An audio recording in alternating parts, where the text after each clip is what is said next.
আমার আত্মকথা চ্যানেলে সকল শ্রোতা বন্ধুদের আমার তরফ থেকে আন্তরিক শুভেচ্ছা ও অসংখ্য ভালোবাসা। প্রথমে বলবো চ্যানেলটির নাম আমার আত্মকথা চ্যানেল, কারণ সবার জীবনেই কিছু না কিছু ঘটনা থাকে। কেউ সেটা বিশ্বাস করে, কেউ সেটা গুজব বলে মনে করে। আমার জীবনেও কিছু ঘটনা ঘটেছে যেগুলো আমি হয়তো এখনো অব্দি মেনে নিতে পারিনি বা মেনে নিতে চাই না বা মানতে রাজি নই। হয়তো তোমরা শুনেও বলবে এটা গুজব, এটা ঘটতে পারে না, কিন্তু বাস্তব দিক থেকে ভাবলে মনে হবে যে সম্পূর্ণ এটাকে মিথ্যেও বলা যায় না।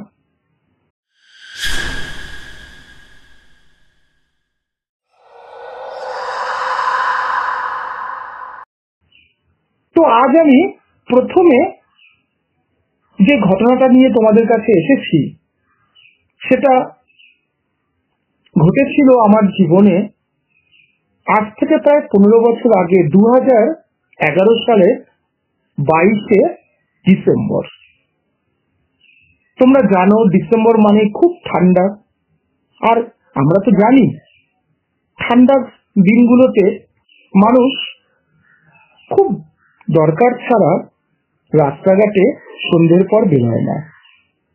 তো বেসিক্যালি রাত 9টা বা 10টার পরে রাস্তাঘাট প্রায় শুনশান হয়ে যায়। তো ওই দিনটিতে আমার বন্ধু সুজয়ের বার্থডে পার্টিতে যাওয়ার জন্য আমি প্রস্তুতি নিই। মা বলে, বাবু রাতে কিন্তু তাড়াতাড়ি ফিরে আসিস, কারণ ওর বাড়িটা আমাদের বাড়ি থেকে প্রায় 5 কিলোমিটার দূরে। যাবিও তুই সাইকেল করে, ফিরে আসবিও তুই সাইকেল করে, একাকি। আর রাত বেশি হয়ে গেলে এমনিতে তো রাস্তায় লোকজনের আনাগোনা কমে যায়, আর তুই ফিরবি সেই চার্চের পিছনের রাস্তাটা দিয়ে, যে রাস্তাটি প্রচন্ড শুনশান দিনের বেলা, আর রাতের বেলা তো লোক আনাগোনা হয় না বললেই চলে। আমি মাকে বললাম যে মা, চিন্তার কোনো কারণ নেই, আমি যতটা সম্ভব তাড়াতাড়ি বাড়ি ফিরে আসার চেষ্টা করব। এই বলে আমি খুব আনন্দের সহিত বাড়ি থেকে রওনা দিলাম। পৌঁছে গেলাম সেই 22শে ডিসেম্বর সন্ধ্যে 5টার সময় বন্ধুর বাড়িতে, যার বাড়িটা আমার বাড়ি থেকে প্রায় 5 কিলোমিটার দূরে। আর বলি, আমার এই ডিস্টেন্সের মাঝে একটা বিশাল ইন্ডাস্ট্রি রয়েছে, যার নাম বা কথা তোমরা বইয়ে পড়েছো বা বাবার মুখে হোক মার মুখে হোক শুনেছ। তার নাম হলো যেসব, যেখানে রেলের, আমরা জানি যে রেলের ওয়াগন গুলো তৈরি হয়। আজ তো সেটা শুনশান বন্ধ, সেখানে লোকের আনাগোনাও নেই, আর কেউ কাজেও সেখানে যায় না, সবটাই এখন পুরো বন্ধ হয়ে গেছে। তো যাই হোক, আমরা ফিরে আসি আমাদের গল্পের মূল বিষয়বস্তুতে। তো আমি গিয়ে পৌঁছলাম তার বাড়িতে সন্ধ্যে 5টার সময়। সুজয়কে বললাম, বন্ধু বেশি রাত কিন্তু আমি করতে পারবো না, কারণ জানো তো আমার বাড়িটা তোমার বাড়ি থেকে প্রায় 5 কিলোমিটার দূরে, ফিরতে তো অনেকটা সময় লাগবে। তুমি যতটা সম্ভব চেষ্টা করো তাড়াতাড়ি আমাকে ছাড়তে। বন্ধু সুজয় আমাকে বলল, সুমন এত তাড়াহুড়ো কিসের, যাবে তো বাড়িতেই, আর বন্ধুদের সবাইকে আসতে দাও, সবাই একসাথে মিলে একটু এনজয় করি, তারপরে না হয় তুমি বাড়ি পৌঁছে। আমি বললাম, দেখ বাড়িতে যাওয়ার পথে রাস্তাটি তো শুনশান। বলে, ধুর ছাড়তো, তাড়াহুড়ো করার কোনো ব্যাপারই নেই, একটা দিনের তো ব্যাপার, একটু বসে যায়। তো যাই হোক, অনুষ্ঠানটি শেষ হতে হতে রাত বেজে গেল 11টা। সুজয়ের মা আমাকে বলল, সুমন, আজকে আর বাড়ি যাওয়ার প্রয়োজন নেই, তুমি আমার বাড়িতেই থেকে যাও। আমি বললাম, না গো, সেটা হবে না, কারণ মা আমাকে কথা দিয়ে এসছি, মাকে আমি বাড়িতে ঠিক টাইম মতনই ফিরে আসবো। মা কিন্তু খুব চিন্তা করবে আমি যদি বাড়িতে টাইম মতো না যাই। ঠিক আছে, তো সেই কথা মতো সুজয়ের মা বলল, তাহলে তুমি ধীরে ধীরে রওনা দাও, দেখো সাবধানে যেও কিন্তু। হ্যাঁ মাসিমা, আমি চেষ্টা করব, খুব সাবধানে অবশ্যই যাব এবং বাড়িতে গিয়ে আপনাকে একটু জানিয়ে দেওয়ার। তো যথারীতি ঠান্ডা তো প্রচন্ড, আর জানো ডিসেম্বর মাসে শীত মানে কনকনে ঠান্ডা। তো যথারীতি আমি রাত 10:45 নাগাদ ওর বাড়ি থেকে রওনা দিলাম। তোমাদেরকে বলেছিলাম আমি যে ফিরতে হয় আমাকে সেই চার্চের পিছন দিয়ে, আর চার্চটা যেসব কারখানার ঠিক মাঝে অবস্থিত। আর সেই রাস্তাটা এত শুনশান, এত নির্ঝুম যে দিনের বেলা তো ভয় লাগে, রাতের বেলা তো তাহলে ভাবতেই পারছো কতটাই ভয় লাগতে পারে। তো এবার মূল গল্পে ফেরার আগে আমি দুটো কথা তোমাদেরকে জানাবো। কথাটি হলো, মনে করো তোমার বা তোমার বন্ধুর বা তোমার আত্মীয় স্বজনদের বাড়ির নিকটবর্তী রাস্তা দিয়ে কোনো মানুষ রোজ যাতায়াত করে। তুমি হয়তো তাকে চোখে দেখেছো, তাকে তুমি চেনো কিন্তু তার নাম জানো না। সেও হয়তো তোমাকে দেখেছে, সেও হয়তো তোমাকে চেনে, কিন্তু নাম তার সঠিকভাবে সেও হয়তো তোমার জানতেও পারে, নাও জানতে পারে।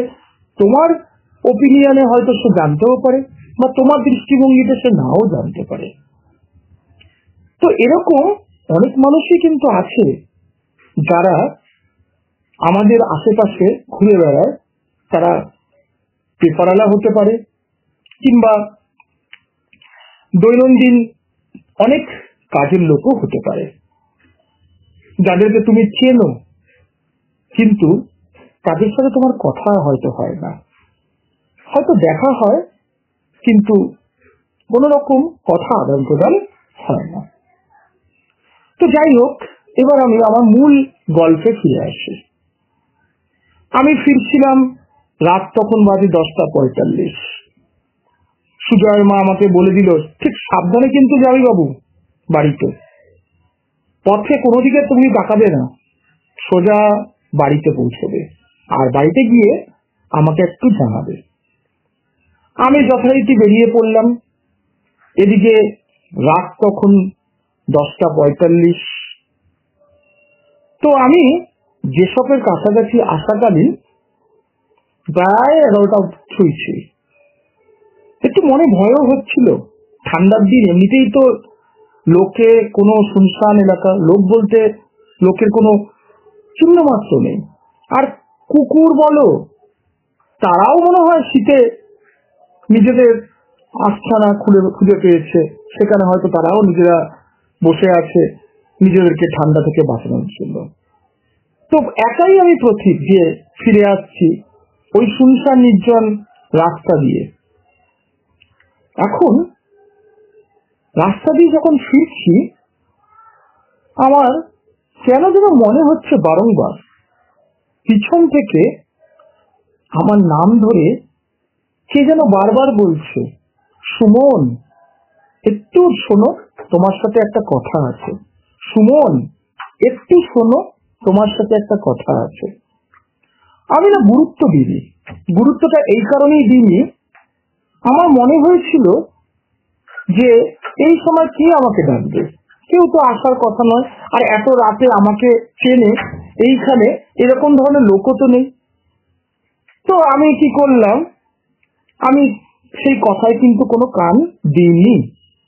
আমি আরো যেন জোরে নিজের সাইকেল চালাতে লাগলাম। কিন্তু যতই আমি সাইকেল চালাতে এগিয়ে যাচ্ছিলাম, ততই যেন মনে হচ্ছিল আওয়াজটা আমার কানে যেন বারবার ইকো হচ্ছে, সুমন একটু দাঁড়াও, তোমার সাথে একটা কথা আছে। তো আমি যথারীতি কি করলাম, পিছন ফিরে তাকালাম। তাকিয়ে আমি একটা জীর্ণ মানুষকে দেখলাম। দেখে মনে হলো এমনিতেই তো রাস্তা অন্ধকার, তার মধ্যে তার চোখটাও আমি ভালো মতো দেখতে পাইনি, কিন্তু মনে হলো সেই লোকটিকে আমি প্রায় দিনই দেখেছি আমার রাস্তা দিয়ে যাতায়াত করতে, আমার বাড়ির রাস্তা দিয়ে। তাই আমার মনে হলো একটু দাঁড়াই। দাঁড়িয়ে তার দিকে তাকালাম। বয়স মনে হয় 50 থেকে 60-এর মধ্যে হবে। আমি জিজ্ঞেস করলাম, বলুন কি বলছেন? সুমন একটু দাঁড়াও, তোমার সাথে কথা আছে। হ্যাঁ মেসোমশাই বলুন, কি বলতে চান আমাকে? মেসোমশাই একটা কথা আমাকে বললেন যে তুমি বাড়ি যাচ্ছ তো। তা আমি তাকে বললাম যে এত রাতে বাড়ি তো ফিরবো, আর কোথায় যাব? মেসোমশাই বললেন চলো না একসাথে ফিরি। আমার মনে একটা শঙ্কা জাগলো যে রাত এত হয়েছে, এদিকে মা চিন্তা করবে, এদিকে বাবা বলে দিয়েছে তাড়াতাড়ি বাড়ি ফিরতে হবে, এদিকে সুজয়ের মা তো আমাকে বলেই দিয়েছে বাড়ি ফিরে আমাকে কিন্তু জানাবে। আমি তো চিন্তায় পড়ে গেলাম, কিন্তু কিছু করার নেই।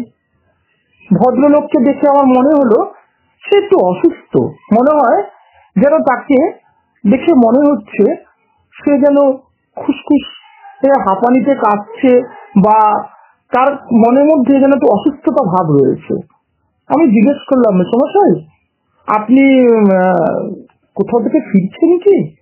মেসোমশাই বললেন হ্যাঁ আর বলো না, হাঁপানিটা না প্রচন্ড বেড়েছে। তা আমি একটু ডাক্তার দেখাতে গেছিলাম, রাত তো অনেক হয়ে গেছে, তাই কোনো গাড়ি পেলাম না, তাই হাঁটা পথেই বাড়ির দিকে রওনা দিলাম। তো মেসোমশাইকে বললাম আপনাকে তো আমি মনে হয় দেখেছি জানেন।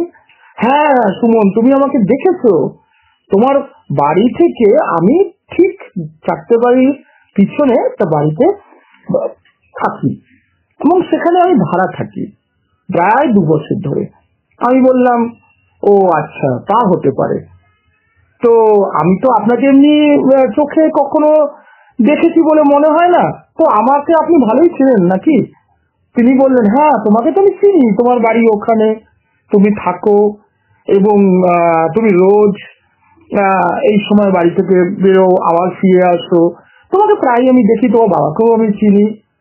তো আমি বললাম একটু বিরক্ত মনে বললাম যে এত রাত কি করে ওনাকে বোঝাবো যে বাড়িতে মা বাবা চিন্তা করছে, আমাকে তো তাড়াতাড়ি বাড়ি পৌঁছাতে হবে। উনি বললেন কিছু যদি না মনে করো সুমন, তাহলে চলো না দুজনে একটু হেঁটে হেঁটে যাই, আমিও একা, আর তো তুমিও জানো ভালো করে রাস্তাটা কত শুনশান, এই রাস্তা দিয়ে তো একা যাওয়া মোটেও ভালো নয়, তো তুমি একা কেন যাচ্ছ?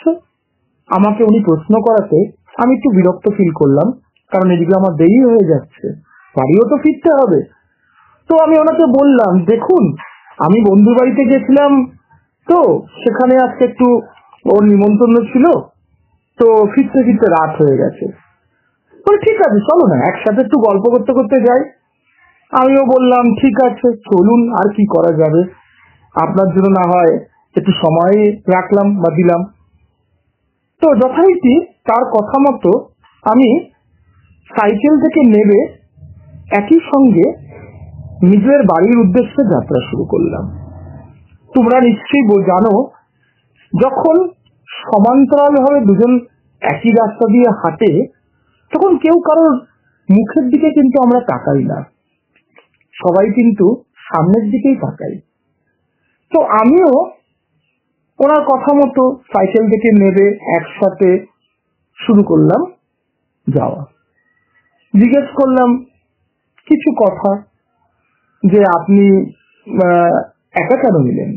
না আমার ওয়াইফও প্রচন্ড অসুস্থ, আর আমার ছেলে তো বাইরে থাকেন, তো সেই কারণে আমাকে একাই আসতে হলো। তো এই কথা বলতে বলতে আমরা বেশ অনেকটা পথ অতিক্রম করে ফেলেছি।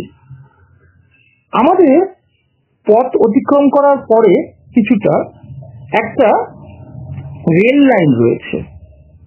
রেল লাইনটা এখন হয়তো কোনো কাজে ব্যবহৃত হয় না, তবে একটা সময় শুনেছি বাবার মুখে যে এই রেল লাইন দিয়ে ট্রেন চলাচল করত, এখন হয়তো সেইটা পড়েই থাকে, কোনো কাজে আর ব্যবহৃত হয় না। তো মেসোমশাই রেল লাইনের ধারে আসার পর কি যেন মনে হলো, তিনি হঠাৎ করে বলে উঠলেন, সুমন, যাক তুমি একটু ওয়েট করবে আমার জন্য, আমি না একটা সেকেন্ড একটু আসছি। তো আমার মনে হলো হয়তো বয়স্ক মানুষ, ওনার হয়তো টয়লেট পেতেই পারে। তাই বললাম বিরক্ত মনে, দেখুন মেসোমশাই একটু তাড়াতাড়ি করবেন, রাস্তা অনেক হলো, বাড়িতে আমাকে ফিরতে হবে, মা প্রচন্ড রাগ করবেন।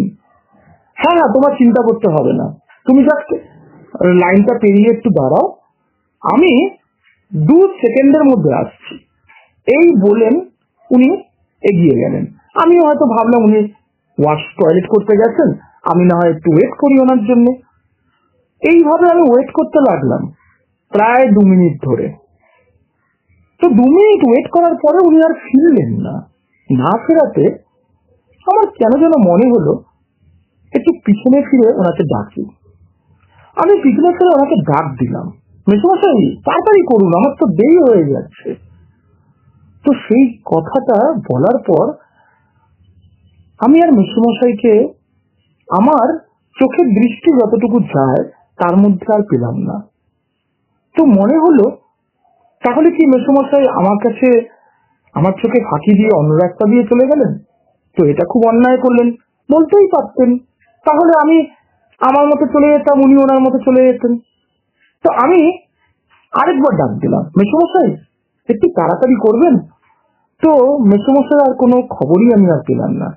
মনে খুব রাগও হলো, আবার ভয়ও হলো যে এই রাস্তাতে উনি কেনই বা আমাকে দাঁড় করালেন, বা কি তার উদ্দেশ্য ছিল সেটাও আমি বুঝতে পারলাম না।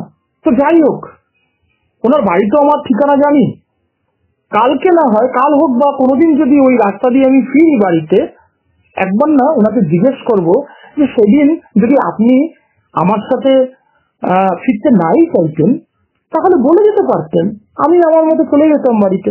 আপনি আমাকে দাঁড় করিয়ে রেখে চলে গেলেন, এটা তো ভালো করেননি। তো এই কথা মনে মনে ভাবতে ভাবতে আমি বাড়ি ফিরে এলাম। তো বাড়ি ফিরে এসে মাকে বা বাবাকে আমি আর কিছু জানাইনি। আমি আমার বন্ধুর বাড়ি সুজয়ের বাড়িতে গিয়ে কি করেছি না করেছি, কি খেলাম না খেলাম, এই কথা আদান প্রদান করার পরে একটা টাইমে আমি ঘুমিয়ে পড়লাম। পরদিন সকালে যথারীতি আমি আমার কাজে বেরিয়ে পড়লাম। তো এরকম করে কয়েক মাস কেটে গেল। একদিন হঠাৎই ওই পথ দিয়ে আমি ফিরছিলাম। তো ফেরার পথে আমার মাথায় একটা কথা মনে পড়ে গেল যে হ্যাঁ, তো ওই মেসোমশাইয়ের বাড়ি তো অমুক রাস্তার 3 নম্বর বাড়িটা উনি বলেছিলেন, তো একবার যাওয়াই যাক না, ওনার বাড়িতে গিয়ে ওনার সাথে একটু কথাই বলে দেখি। উনি না থাকুক, ওনার মাসিমা থাকবেন, যে উনি সেদিনকে আমার সাথে কেন এরকম করলেন, এই কথাটা আমি ওনাকে জিজ্ঞেস করব। তো সেই ভেবে আমি এগিয়ে গেলাম। তো রাস্তার গলির মুখে একটা ভদ্রলোককে দেখলাম, তিনি খাওয়ার জল নিচ্ছিলেন কল থেকে। তাকে আমি জিজ্ঞেস করলাম যে মেসোমশাইয়ের বাড়িটা কোথায় আপনি বলতে পারেন? উনি বললেন, যান, গলি দিয়ে ঢুকে শেষ যে বাড়িটা দেখতে পাচ্ছেন দোতলা, ওই বাড়ির নিচতলায় উনি ভাড়া থাকেন। আমি বললাম ঠিক আছে, একবার যাই ভেবে আমি ধীরে ধীরে ওনার বাড়ির দিকে রওনা দিলাম। তো যাই হোক, সময় তো অনেকটা পেরিয়ে গেল, টাইমও অনেকটা হয়ে গেল। আজ এইটুকুনি না হয় আমি রাখলাম, এর কারণ পরের ঘটনাটুকুই তো মূলত প্রচন্ড আকর্ষণের এবং প্রচন্ড মুখরোচক। সেইটুকু শোনার জন্য না হয় তোমরা পরের ভিডিওটা শুনো।